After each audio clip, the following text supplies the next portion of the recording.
인천에 사는 30대 후반의 남자입니다. 제가 오늘 들려드릴 이야기는 파혼한 이야기예요. 만약 단순한 성격 차이로 결혼을 물렀다면 사연을 올리지 않았겠지만 중간에 예비 장모님이 껴서 사기 아닌 사기 행각을 벌이는 바람에 파혼을 한 사례인지라 사연을 올려봅니다. 저는 현재 6급 공무원이에요. 사실 20대 후반에는 알아주는 대기업에 들어갔었는데 회사에서 잘 나가시던 부장님이 구조조정 한 방에 옷을 벗는 걸 보고 퇴직한 후 30대 초반에 7급 공무원에 합격해 현재까지 근무 중이랍니다. 30대 초반에 공무원이 되어 근무하던 저는 걱정이 없었어요. 월급은 다소 세지 않지만 안정적인 급여와 연금 덕분에 인생 계획이 짜여있기 때문이었죠. 그런 상황에서 제게 결핍이 있는 것은 다름 아닌 결혼이었답니다. 다행히도 부모님께서 낳아주신 외모가 나쁘지도 않았고 직업 역시 남부럽지 않은지라 소개팅이 많이 들어왔어요. 하지만 마음에 드는 사람이 없더라고요. 외모나 조건이 별로였냐고요? 그런 건 아니었어요. 주선자분들이 저를 좋게 봐주셨는지 과분할 정도로 괜찮은 분들이 소개팅 자리에 나와주셨거든요. 하지만 대부분의 여성들이 30대라서 그런지 연애보다는 결혼이 급한 듯 해보였어요. 사실 저 역시 결혼이 급하긴 했지만 결혼만을 위해서 사람을 만나는 건 아니었거든요. 그래서 아무리 좋은 사람을 만나더라도 결혼에만 목을 매는 모습에 실망해 번번이 퇴짜를 놓고 말았답니다. 그분들이 나쁘다고는 절대 생각하지 않아요. 몇 년밖에 없는 결혼 정년기를 잡고 싶은 마음 100번 이해하니까요. 아무튼 그렇게 솔로 생활을 보내고 있는데 친구 녀석에게서 연락이 오더군요. 뭔가 싶어서 전화를 받아보니 부친상을 당했다고 했어요. 마음이 무거워진 저는 퇴근하자마자 검은 양복으로 갈아입고 장례식장으로 향했답니다. 친한 친구인지라 밤 늦게까지 일손을 도우며 장례식장을 지켰답니다. 그렇게 상을 잘 치른 후 일상으로 돌아왔어요. 그런데 친구가 고맙다는 말과 함께 생각지도 못한 말을 전하더군요. 상윤아, 갑자기 이런 말 하는 게 좀 이상할지 모르겠는데 내가 아는 여동생이 있거든? 너도 봤을지 모르겠다. 근데 걔가 널 마음에 들어 하더라고. 자리가 자리인지라 이제야 말한다. 어떻게 한번 만나볼래? 친구는 상갓집에서 절 눈여겨봤던 여자가 있었다며 한번 만나볼 생각이 있냐고 묻더군요. 조금 당황스러웠어요. 막말로 결혼식 뒤풀이도 아니고 상갓집에서 마음에 들어 한다는 게 좀 찝찝했거든요. 그래서 저는 거절을 했어요. 하지만 친구는 괜찮은 사람이라며 한 번만 만나보라고 하더군요. 상윤아, 내가 진짜 나쁜 사람이면 이렇게 권하지도 않아. 근데 너랑 정말 잘 어울릴 것 같아서 그래. 그러니까 한 번만 만나보고 판단해. 그냥 하루 바람 쐬고 온다고 생각하면 되잖아. 친구는 자꾸만 저를 설득했고 저는 마지못해 알겠다고 말했습니다. 자꾸 제안을 하는데 거절하는 것도 미안한 일이었으니까요. 그렇게 저는 친구에게 연락처를 받았어요. 프로필 사진도 봤는데 미인이라고 하긴 어렵지만 나름 귀염상이긴 하더군요. 아무튼 그렇게 연락을 해서 약속을 잡고 카페에서 만났답니다. 그런데 그때 그러니까 소아 씨를 처음 보자마자 웃음이 터질 것만 같은 걸 참아야만 했어요.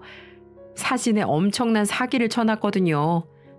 와, 제가 여자들 사진빨 많이 듣고 실제로 당하기도 해봤지만 정말 이 정도까지 사기치는 사람은 처음 봤네요. 마음 같아선 당장 돌아가고 싶었어요. 제가 그렇게 외모를 보는 편도 아니지만 이 정도까지는 아니라고 생각했거든요. 하지만 주선해준 친구를 생각해서라도 저는 일단 커피를 마셨습니다. 소아 씨는 제 얼굴을 제대로 보지도 못하시더군요. 아무튼 저희는 겉핥기식의 대화를 나눈 뒤 커피만 마시고 헤어졌고요. 그렇게 인연을 끝내려고 했죠. 하지만 며칠 뒤에 소아 씨에게서 또다시 연락이 오는 거예요. 저는 그 정도 티냈으면 됐지 눈치도 참 없네라는 생각을 품으며 좋게 거절했어요. 하지만 소아 씨는 포기하지 않더군요. 상갓집에서 저를 이성으로 볼 때부터 신기하긴 했는데 정말 그 정도로 강렬하게 저를 원하는 건지 매일같이 진지한 문자를 보내거나 제가 근무하는 구청 앞에 와서 만나자고 하더라고요. 제가 일하는 직장 앞에 찾아왔을 땐 정말 어처구니가 없어서 가까운 카페에 데려간 뒤 진지하게 말했답니다. 소아 씨, 미안하지만 잘 못 알아들으시는 것 같아서 솔직하게 말할게요. 저 소아 씨 마음에 들지 않아요. 솔직히 말하면 외모도 직업도 별로 마음에 들지 않습니다. 절 외모 지상주의에 찌든 놈이라고 생각하셔도 좋고 속물이라고 생각하셔도 좋아요. 그러니까 더 이상은 찾아오지 말아주세요. 정중하게 부탁드릴게요. 저는 그렇게 말한 뒤 카페를 나왔어요. 그 다음날 출근을 했더니 직장 동료들 사이에 소문이 다 퍼졌더군요. 직장 앞에 여자를 기다리게 하는 능력남이니 뭐니 하면서요. 그래서 저는 이미 끝난 사이라며 못을 박았습니다. 그렇게 소아 씨를 잊고 살았는데 3개월쯤 지나자 잘 지내시냐며 안부 연락을 해오더군요. 그때쯤엔 워낙 오랜만이라 반가울 지경이더라고요. 참 이 여자의 정성이 대단하다 싶기도 하고요. 그래서 저는 소아 씨와 두 번째 만남을 가졌어요. 물론 그녀에 대해 호감을 가진 건 전혀 아니었고요. 저 역시 약속이 없어서 바람이나 쐬자 하는 생각으로 나간 거였죠. 소아 씨는 제게 잘 보이고 싶었는지 세미 정장을 말끔하게 차려입고 나왔더군요. 파스타집이나 레스토랑에 가야 할 듯한 차림이었고요. 하지만 곱창이 당겼던 저는 소아 씨를 데리고 곱창집에 데려갔답니다. 그리고 시커먼 아저씨들 사이에서 곱창을 먹었어요. 그렇게 하면 제게 정내미가 뚝 떨어져 귀가할 줄 알았더니 곱창을 열심히 먹더라고요. 심지어 제가 비우는 소주잔을 열심히 채우기도 했고요. 그런 모습을 보니까 이상하게 또 예뻐 보이더군요. 도도에 빠진 여자들이 아니라 이렇게 나를 생각해주는 사람이라면 만나봐도 괜찮지 않겠나 이런 생각마저 들더라고요. 그렇게 몇 번의 만남을 가진 저는 소아 씨와 사귀게 되었답니다. 물론 마음을 완전히 준 건 아니었어요. 가볍게 사귀어 보면서 알아가 볼 생각이었지요. 하지만 막상 사귀다 보니 그녀에게 완전히 스며들었고 정신을 차려보니까 결혼 약속을 하고 있더군요. 물론 소아 씨가 무슨 환수를 쓴 건 아니었어요. 그녀가 제게 헌신과 배려를 보여줬기 때문에 내린 결정이었죠. 결혼을 결심한 저희는 가장 급한 문제인 경제적인 것에 대해 대화를 했어요. 저는 공무원이라 월급이 빤하지만 소아 씨는 부모님의 이불 장사를 돕는지라 수입이 좀 불규칙적이었어요. 이불 가게 매상에 따라 다달이 급여가 다르다고 했거든요. 그나마 다행인 건 알뜰한 소아 씨가 무려 6천만 원을 모았다는 점이었어요. 30대 초반 여자가 6천만 원을 모았다는 건 정말 남들 다 하는 걸 포기했다는 얘기였죠. 저 역시 대기업 시절의 월급과 공무원이 된 후의 월급을 합쳐 6천 정도는 모았기에 둘의 저축액을 합쳐 대출 좀 받으면 나쁘지 않은 빌라에 들어가서 신혼살림을 차릴 수 있을 거라 생각했습니다. 그렇게 계획을 짜던 어느 날 예비 장모님께서 제게 전화를 걸어오시더니 제게 따로 만나자고 하는 거예요. 아직 인사를 드린 적이 없어서 나중에 소아 씨와 함께 정식으로 찾아가겠다고 말씀드렸지만 꼭 지금 따로 만나야겠다며 약속을 잡으시더군요. 조금 의아했어요. 처가에 인사드리는 거야 당연한 수순인 거고 시간이 지나면 자연스럽게 하게 될 일을 저렇게 억지로 당기려고 하고 계셨으니까요. 하지만 어쩌겠어요. 예비 장모님이 바쁘면 구청 앞까지 찾아오시겠다고 하시는데요. 그래서 저는 주말을 이용해 예비 장모님을 만났습니다. 소아 씨에게는 말하지 말라고 해서 저만 조용히 나갔죠. 약속 장소에서 뵌 예비 장모님의 모습은 정말 화려하더군요.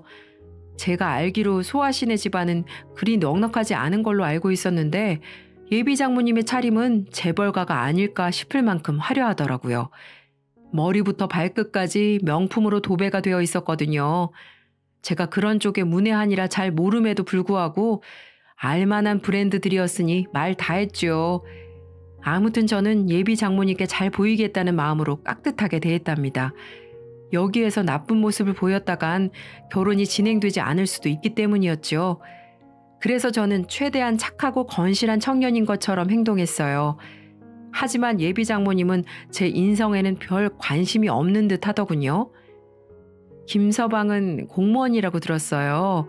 저도 대충 알지만 공무원 월급이 뻔하잖아요. 앞으로 연차가 쌓이면서 급여가 오르겠지만 한계가 뻔한 거고 내 딸이랑은 어디에서부터 시작할 거예요? 아무리 세상이 변했다지만 남자 쪽에서 집 정도는 준비하는 게 예의인 거 알고 있죠? 예비 장모님은 제 월급과 연차 그리고 모은 돈 집안의 재산과 심지어 집을 해올 건지에 대해서 물으시더군요. 솔직히 찝찝하긴 했지만 대답은 다 해드렸답니다. 그래도 장모님이 되실 분인데 심기를 거스를 순 없으니까요. 그렇게 숨막히는 대면이 끝이 났네요. 조금 불편하긴 했지만 어느 정도 견딜만은 했어요. 소아 씨에게도 말한 정보들이라 말하지 않을 이유도 없었고요. 그리고 다음 주 주말 예비 장모님이 저를 또다시 호출하셨어요. 이번에는 주소를 불러주시고 그곳으로 오라고 하시더군요. 그곳은 도심에서 살짝 벗어난 곳이었어요. 좀 수상쩍었지만 예비 장모님의 명인이 일단 향했습니다. 그곳에 도착해서 예비 장모님을 따라가니까 컨테이너 박스가 여러 개 있더군요.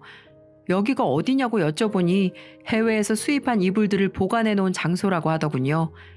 실제로 예비 장모님은 컨테이너를 하나하나 여시면서 제게 이불들을 보여주시는 거예요. 꽤 큰 규모라 다 팔면 돈이 되겠더라고요. 문제는 그걸 몇 번이고 강조하는 예비 장모님의 태도였어요. 예비 장모님은 이 이불들을 다 팔면 얼마가 남네, 그걸 재투자해서 팔면 또 얼마가 되네 등의 말을 하면서 재력을 뽐내시는 겁니다. 저는 예 하면서 예비 장모님에게 질질 끌려다녔죠. 그렇게 무려 2시간을 끌려다닌 후에야 장모님은 저를 사무실 용도로 개조된 컨테이너로 데려가시더군요. 그리고 믹스커피 한 잔을 타주시며 대뜸 말씀하시더군요. 김서방, 저번에 말했던 신혼집은 어떻게 할 생각인가? 뜬금없이 신혼집이라니? 당황스럽긴 했지만 저는 저번에 대답했던 것처럼 말해주었죠. 저번에도 말씀드렸다시피 저와 소아 씨가 가진 돈을 합쳐서 작게 시작할 생각입니다. 아니, 내가 저번에 신혼집은 남자 쪽에서 하는 게 예의라고 했는데 못 알아들은 건가? 아니면 잊어버린 건가? 어머님, 저는 어릴 적부터 자수성가를 하는 게 꿈이었어요. 그래서 양가의 도움은 받고 싶지 않습니다. 저희 부모님께서 도와주시겠다고 하셨지만 괜찮다고 말씀드린 것도 그런 이유고요. 저는 운 좋게도 유복한 집안에서 자랐어요. 아버지께서 평생 약사로 근무하셨거든요. 하지만 아버지께 기대고 싶지 않았어요. 이렇게 한번 기댔다간 자립심을 잃을 것 같았거든요. 그래서 신혼집을 얻을 때 도와주시겠다는 부모님의 제안도 거절했고요. 하지만 예비 장모님은 그게 탐탁지 않으신 모양이더군요. 그럼 우리 집에서 도와줘도 안 받을 생각인가? 아유, 어머님, 저흰 정말 괜찮습니다. 작게 시작하는 것도 나름의 재미가 있으니까 저희가 힘을 합쳐서 차근차근 늘려갈게요. 자네나 자네 부모님 생각에 그럴지 몰라도 딸 가진 부모 마음은 그게 아니야. 그러니까 내가 도와주겠네. 자네 부모님 생각을 존중한다면 내 생각도 존중해주게. 예비 장모님은 괜찮다는 제 말을 칼같이 자르며 신혼집을 구하는 데 보탬이 되겠다는 말씀을 하시더군요. 솔직히 부담스러웠답니다. 금전적으로 보탬이 되신다면야 감사한 일이지만 괜히 한쪽의 지원을 받는다면 훗날 관계에 있어서 문제가 될 수 있다고 판단했거든요. 아무튼 그렇게 그날은 어떻게 마무리가 되었어요.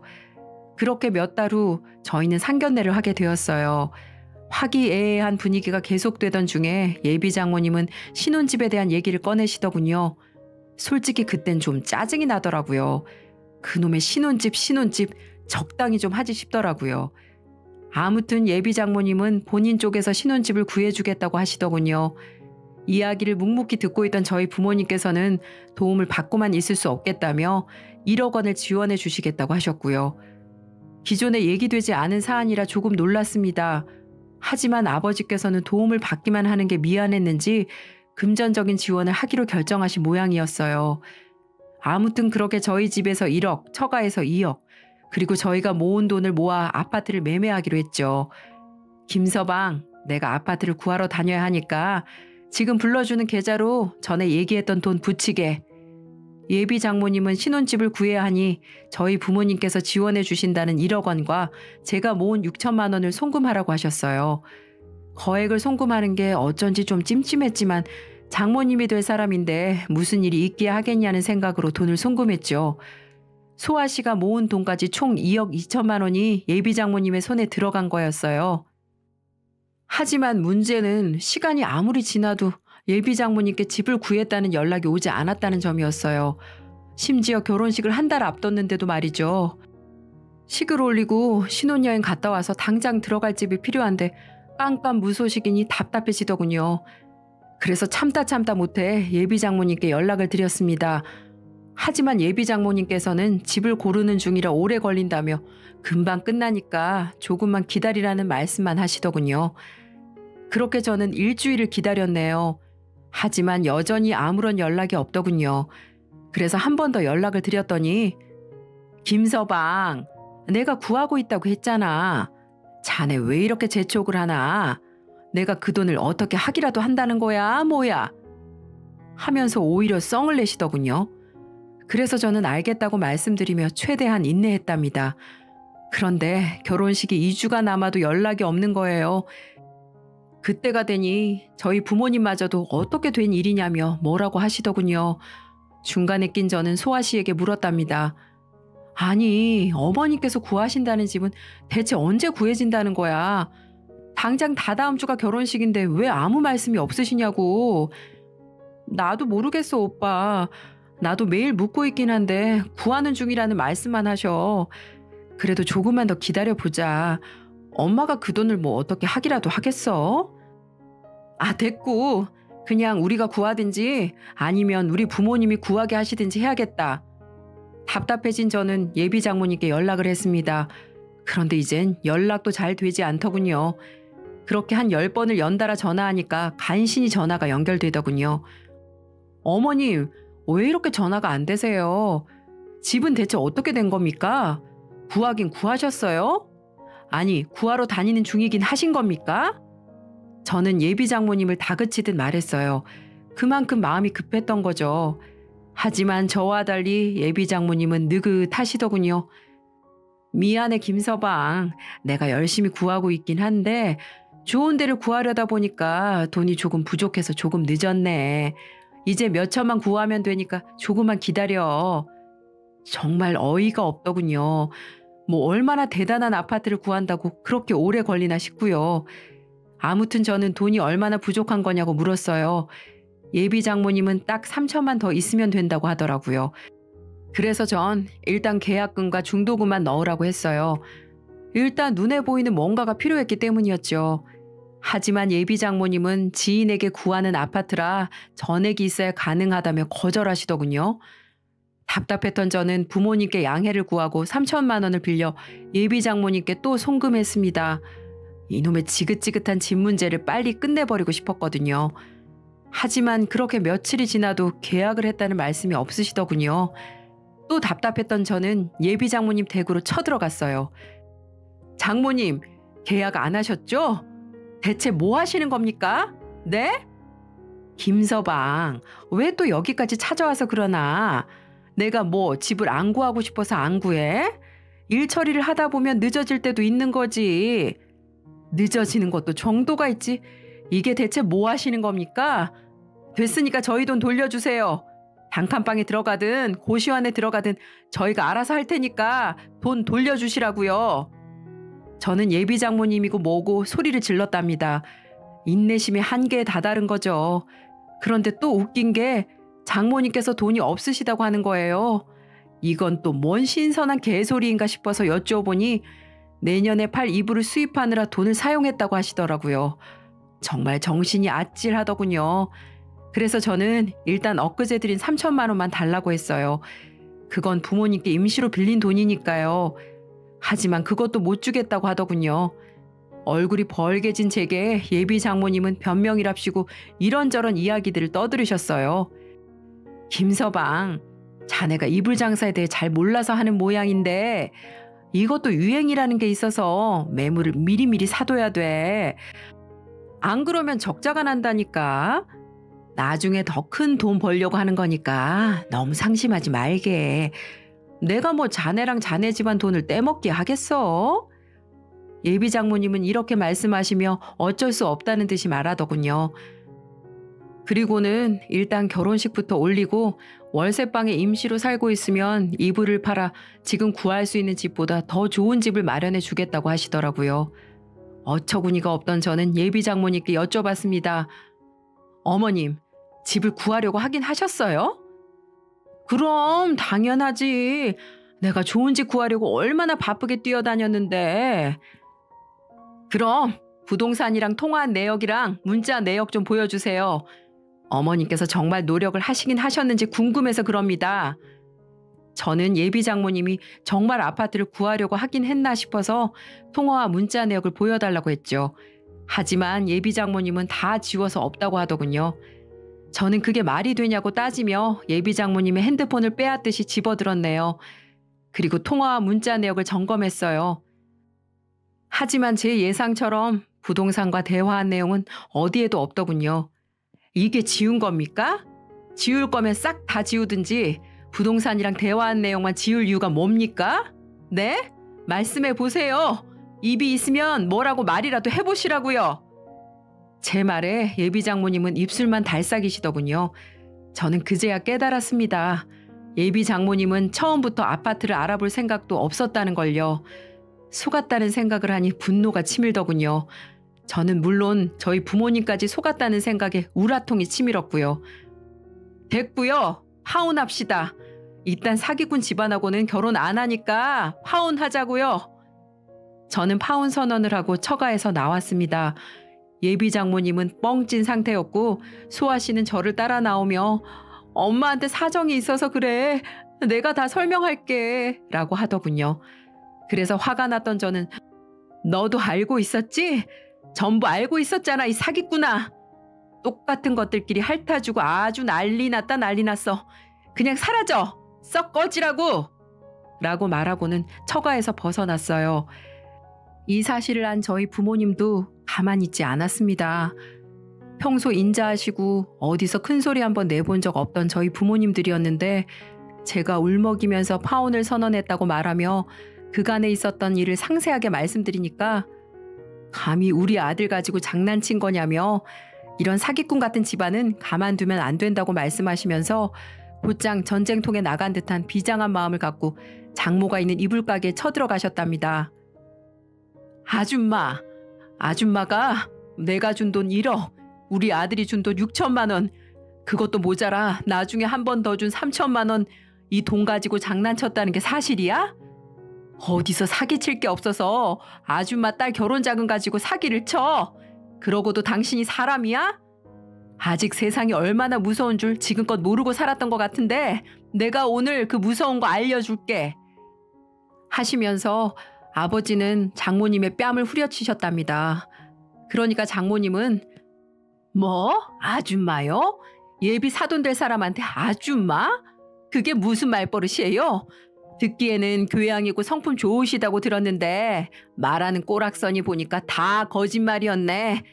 어쩐지 생긴 것도 어디 시장에서 고기나 썰 줄 아는 백정 노인네처럼 생겨갖고서는 감히 누구한테 아줌마래. 그리고 내 뺨을 때렸다 이거지? 뭐 나보고 세상 무서움을 알려준다고? 내가 그거 오늘 알려줘야겠네. 요즘 뺨 한 대 값이 얼만 줄 알아? 아무리 적게 받아도 200만 원이야. 그건 알긴 아냐고. 요즘 장사도 안 돼서 골치 아픈데 오늘 땡값 제대로 받아봐야겠네. 어디 돈 많으면 때려봐. 어디 때려보라니까. 왜? 땡값 물기 무서워? 왜 못 때리는데? 거봐, 때리지도 못할 거면서 말은. 이렇게 하면서 아버지를 살살 쪼개가며 비웃으며 놀리는 겁니다. 정말 어이가 없더군요. 너무 화가 난 나머지 땡값을 수백 수천을 물든 제가 아버지를 도와 그 장모라는 사람을 한 대 쥐어 받으려고 했어요. 그렇게 제가 나서서 손을 들려고 할 찰나에 제 몸을 막아서며 저 대신 싸대기를 날리는 사람이 있었으니 그 사람은 바로 제 어머니였습니다. 너무 깜짝 놀라 멍하니 어머니를 바라봤어요. 어머니는 제가 지금껏 살아오면서 제게 웬만해서는 큰 소리 한 번 낸 적 없으셨고 화도 잘 내지 않는 분이셨는데 이런 모습을 보니 놀랍기 그지 없었어요. 얼마나 그 소리가 큰지 짝소리와 함께 장모는 뒤로 나가 떨어지더군요. 야, 너 가만히 듣고만 있으려고 하니까 안 되겠네. 2억 가까운 돈을 사기친 사람이 어디서 그런 개뼈다귀 같은 소리를 하고 난리야. 너 딸 하나 보내준 게 고마워서 결혼시키고 좋은 집에서 살라고 돈 보내줬더니 감히 우리한테 사기를 쳐? 내가 안 되겠다. 내 남편, 내 아들 대신에 내가 너 가만 안 둬야겠어. 넌 첫째, 내 품속에서 30년을 키운 내 하나밖에 없는 아들에게 큰 상처를 줬고, 둘째, 감히 내 남편에게 고래고래 소리 지르고 적반하장식으로 나와? 그럼 셋째는 뭐겠어? 넌 그냥 내 손에 죽어줘야겠지? 일로 와! 하면서 그때부터 일방적으로 장모의 머리끄대기를 잡고 흔들기 시작하더라고요. 장모는 요리조리 피하면서 야, 이거 안 놔? 이거 안 놓을 거냐고? 너 경찰에 신고하기 전에 이거 제발 놓으라고! 그래, 신고해라, 신고해. 너 같은 여자는 내가 벌금이 얼마 나오든 간에 홍군형 내줄 테니까. 장모는 힘에 부치고 무서웠는지 버선발로 이불 가게를 나가 도망가더니 직접 경찰에 신고를 하더라고요. 그리고 얼마 후 경찰이 와서 우릴 현행범으로 잡아갔어요. 참 장모라는 그 여자 하나 때문에 아버지, 저, 어머니 다른 차도 아니고 경찰 백차를 타면서 경찰서 행위라니. 그렇게 해서 우리는 경찰서에서 조사를 받고 늦은 밤이나 돼서 귀가할 수가 있었네요. 그 후 어떻게 됐냐고요? 경찰서에 다녀온 뒤 아무리 생각해도 이건 그냥 넘어갈 일이 아닌 것 같아 장모를 사기죄로 고소하기로 했습니다. 다행히도 아버지 친구분이 변호사로 일하시는 분이 계셨는데 특수통 출신 검사 경력 18년에 달하는 친구분이셨거든요. 저와 함께 아버지는 그분에게 찾아가 그동안의 일을 소상히 말씀드렸고 그분은 이 사건은 큰 사건도 아니라면서 큰 걱정 말고 경찰서에 가서 사기죄로 고소부터 하라고 하더군요. 그래서 전 곧바로 경찰서에 가 고소를 하고 장모에게 보낸 입금 내역, 통화 내역, 문자 내역, 그리고 음성 녹음 내역 등을 제출했답니다. 그 이후 일은 일사천리로 진행이 되었어요. 역시 특수통 출신 변호사는 다르긴 다르더라고요. 그리고 2주 정도 지나고 경찰서에서 장모를 마주친 일이 생겼답니다. 자네 꼭 이렇게까지 해야 되나? 그래도 어쩌면은 내 사위 될 뻔한 사람인데 이건 너무 지나치지 않아? 내가 조금만 기다려주면 좋은 집 구해서 준다고 했잖아. 그걸 못 기다려주고 이 사달을 만들어? 이 나이에 경찰서나 다니고 있고 쪽팔려서 못 살겠네. 저기 장모님, 아니 아줌마, 아직도 정신을 못 차렸어요. 소아한테 미안하지도 그리고 소아가 불쌍하지도 않으세요? 소아가 무슨 죄예요? 그 사람은 부모 잘못 만난 죄밖에 없어요. 지금 얼마나 상처받고 힘들어하는지 딸 생각은 안 하시냐고요. 내가 정말 결혼은 웬만하면 하려고 했는데 당신 같은 딸 낳을까 봐 결혼 못 하겠네요. 그리고 얘기 들으셨는지 모르겠는데 곧 이 사건 검찰로 넘어가는 거 아시죠? 그 전에 저한테 사기쳐서 가져간 돈 주지 않으면 돈은 돈대로 어떻게든 받고 콩밥은 콩밥대로 먹여줄 거니까 그런 줄 아세요? 아시겠어요? 라고 말하며 그 자리를 벗어났네요. 그리고 얼마 후 장모는 정말 감옥에 갈 수 있다는 걸 실감했는지 저희 집으로 저녁에 찾아오더군요. 아무래도 그랬겠죠. 무슨 1,200도 아니고 2억이라는 큰 돈을 가지고 장난을 쳤으니 저와 합의하지 않으면 감옥에 갈 건 뻔했으니까요. 그러면서 내가 잘못했네. 전화로 사과를 하면 진정성이 통하지 않을 것 같아서 이렇게 직접 찾아왔어. 사실 그 돈으로 다른 데 투자를 좀 했는데 그게 일이 잘 풀리지 않아서 빨리 집을 구해주질 못했네. 물론 딸 신혼집 할 돈으로 투자를 했다는 것 자체가 참 말도 안 된 일이지만 주위에서 그곳에 투자만 하면 2배로 불려준다기에 그 말에 현혹돼서 그만. 정말 미안하네. 그리고 사부인 내외분께도 정말 죄송합니다. 세상 물정 잘 안다고 생각했는데 제가 정말 인생을 잘못 살았네요. 피해보신 돈은 내일 당장이라도 입금해 드릴 테니까 부디 너그럽게 용서해 주세요. 이 일 때문에 제 딸도 저랑 인연 끊겠다며 집을 아예 나가버렸어요. 전 딸에게도 씻을 수 없는 죄를 진 천하의 나쁜 년입니다. 그러니까 딸에게도 다시 한번 부모 노릇이라도 하게 용서를 해주십시오. 다시 한번 정말 죄송합니다. 이렇게 무릎이라도 꿇을게요. 라고 하며 오열을 하더군요. 그게 진심인지 아니면 연기인지는 모르겠지만 부모님은 용서해 줄 것도 뭐도 없다면서 내일 돈만 입금하면 고소를 취하해 주신다고 말씀하시고는 집으로 돌려보냈어요. 그렇게 다시는 겪고 싶지 않았던 결혼 준비는 막을 내렸답니다. 장모는 정말 다음날 돈 2억을 어떻게 마련했는지는 모르겠지만 보내주셨고 약속대로 저희는 고소를 취하해 주었고요. 그리고 이 일로 가장 상처받았을 법한 소환은 내게 미안하다는 장문의 문자를 남기고 좋은 여자 만나서 잘 살라고 하더군요. 그 문자를 받고 너무 가슴이 아팠답니다. 그래도 어쩌겠어요. 이미 엎질러진 물인데 그릇에 다시 담아둘 수는 없는 노릇 아니겠어요? 제 긴 사연은 여기까지입니다. 이번 일로 저는 참 많은 것을 배웠어요. 가장 큰 가르침은 연애와 결혼이 다르다는 것이고 아무리 처가가 될 사람들이라고 해도 금전적으로는 믿어선 안 되겠다는 생각도 들었죠.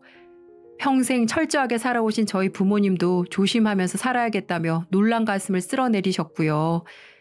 아무튼 저는 앞으로 여자를 만나게 된다면 신혼집을 구하는 것이든 아니면 결혼식장을 구하는 것이든 전적으로 제가 주도해서 하려고 합니다. 만약 상대 측만 철석같이 믿었다간 이번 일처럼 파혼을 하게 될 수도 있으니까요. 이 사연 들으시는 여러분들께서도 예비 시댁이나 예비 처가라고 무조건 믿지만 마시고 따질 건 확실하게 따져가면서 결혼을 진행하시길 바랄게요. 만약 그렇지 않는다면 저처럼 어처구니 없는 일을 겪으실 수도 있을 테니까요. 그럼 제 이야기는 여기서 마치겠습니다. 짧지 않은 사연에 이렇게 함께 해주셔서 정말 감사합니다.